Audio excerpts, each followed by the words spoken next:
Hi guys, today we will cover shear design in concrete structures, of course. So shear design ensures that concrete members, for instance beams, can safely resist shear forces without brittle failure.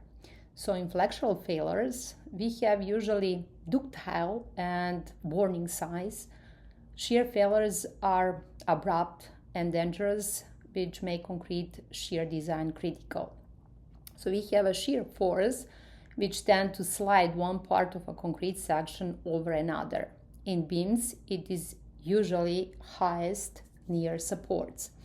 So concrete is strong in compression but very weak in tension. We said already that if we have 4000 psi compressive strength of concrete, that means that we have usually only 400 psi in tension.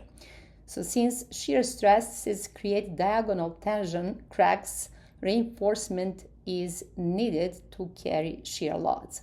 So what we are using, usually we are using the shear reinforcement or stirrups, vertical or inclined bars, and they are used to resist shear forces. So in some cases we are using bent up bars or shear walls. We will calculate today only stirrups. Shear walls is load carrying walls, but it is not covered in concrete design for undergrad studies, so this is for graduate students. We will focus only on stirrups here. I'm giving you one example. So we have simply supported beam with span length of 20 feet. We have cross-section details. B is 14 inch. We have a height of 27. Depth is given as 24. That means that we have concrete cover of 3 inch. And we need to define stirrup design if we have a shear force of 12,000 pounds. So FCI, compressive strength of concrete, is given 3000 psi. We have yielding stress 60,000 psi, and in this case we are using number 3 rebar for stirrup. Our main rebar is 3 number 9. So this is how I define the steps. So firstly we have shear force of 12,000 pounds. Then we need to check if VU is higher or less than half of phi times VC. So in this case, phi is 0.75 for shear. We said for bending, we are trying to be around 0.9. And to calculate shear in concrete, we are using the equation phi times 2 square root of FC prime times B times D. So B is given to us as 14. We have D again given 24. FC prime is square root of 3000, and we are multiplying with 0.75 and 2, and that will give us value of 27,605 pounds, which means that half of this is 13,803 pounds, and that is higher than shear force, which is given to us as 12,000 pounds. So that means that no stirrups are needed. So this is the first case when we don't need stirrups.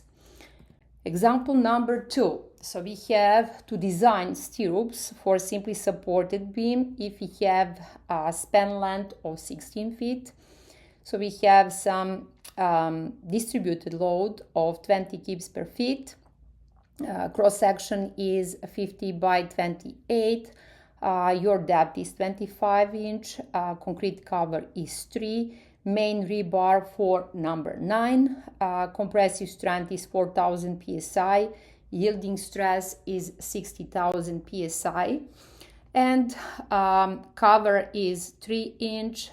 Your depth is 25 inch or 2.08 feet. Why is this important for us? You will see. So firstly we need to draw shear force diagram. So we know that that is QL over 2 or WL over 2. It is highest at the supports. In this case, it is 160 kips. In order to determine what is the shear at the beam depth, we will use similarity of triangles, and in this case it will be the value of 118.4 kips. So that is our second step. The third step, we need to calculate phi VC, which is again, so we are using the same equation, 0.75 times 2 times square root of 4,000 times 25 times 15, that is 35.57 kips. So since that we have shear at the beam depth of 118.4 kips, and that is higher than half of 35.57, in this case we need stirrups in order to avoid shear failure. So we need to check if cross section is large enough. Our VS will be the VU with minus phi VC over phi. So that is 118.4 kips minus 35.5, and we are dividing everything with 0.75.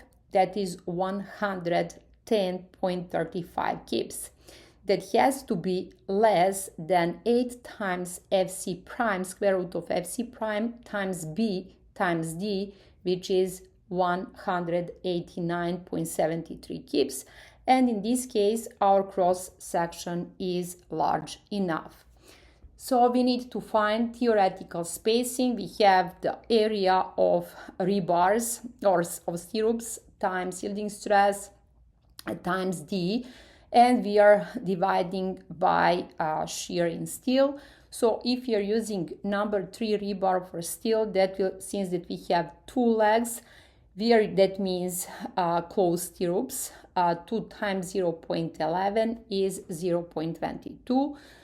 So we have 0.22 times 60 times the depth of the beam, which is 25 inch, and we calculated VS as 110.35 kips.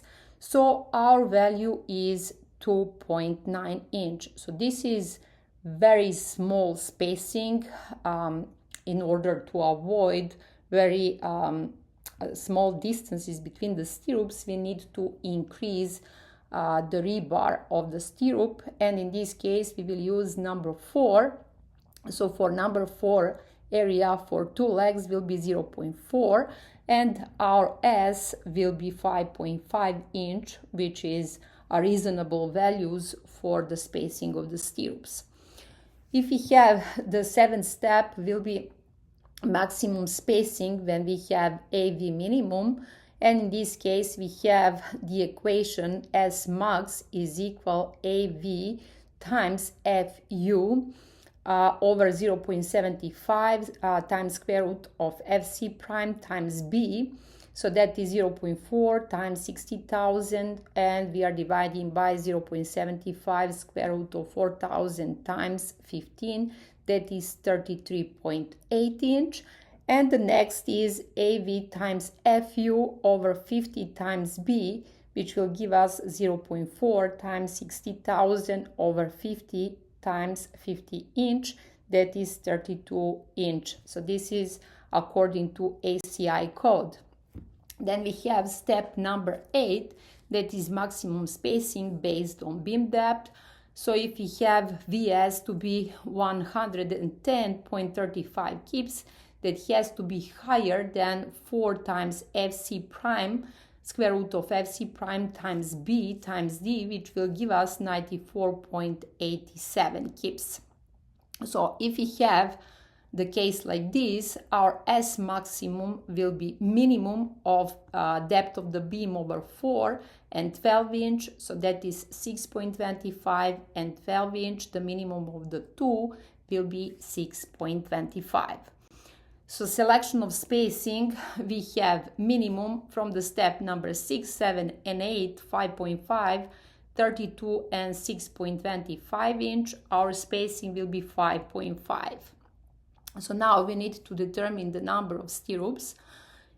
First stirrup is always placed at distance half of distance s half, which is 5.5 over 2, that is in this case 2.75, and the remaining distance will be 25 inch minus 2.75, that is 22.25. When we divide by 5.5, we will get 4 inch. So this is the diagram, shear diagram, and we have the first value of the shear support, the next shear at the depth of the beam, which is 118.4, and we placed 4 stirrups at 5.5 inch. So we have remaining of 5.92 inch, and we will check case number 2. If we have, for instance, 4 feet, how to determine the remaining number of stirrups. So in this case, we have VU at depth, which is 118.4, and VU at 4 feet, which is 40 kips. So now we need to determine if we need stirrups or not. Again, we are going to equation half of VVS, which is 17.75, that is step number 4, and we need, or stirrups are needed in this case. So we don't need to repeat step number 5. We are going immediately in step number 6. So we are using, for instance, number 3 rebars for the stirrup. And again, we have this equation 0.22 for two legs of number 3 rebars times 60 times depth 25, and our VS, which is 59.24. That we obtain using the equation again, VU at 4 feet minus VVC over phi will give me value of 59.24 kips, and in this case we have 5.57 inch. So 7th step, again we are using the same equation. We will obtain 18.4 and 17.6. We are using the minimum of the two, which is 17.6. And step number 8, we have again D half and 24 inch when VS is less than 4 times FC prime times B times D, and in this case minimum value will be 12.5. So number 9, we have a spacing minimum of the 5.57, 17.6 and 12.5. That means our spacing is 5.6.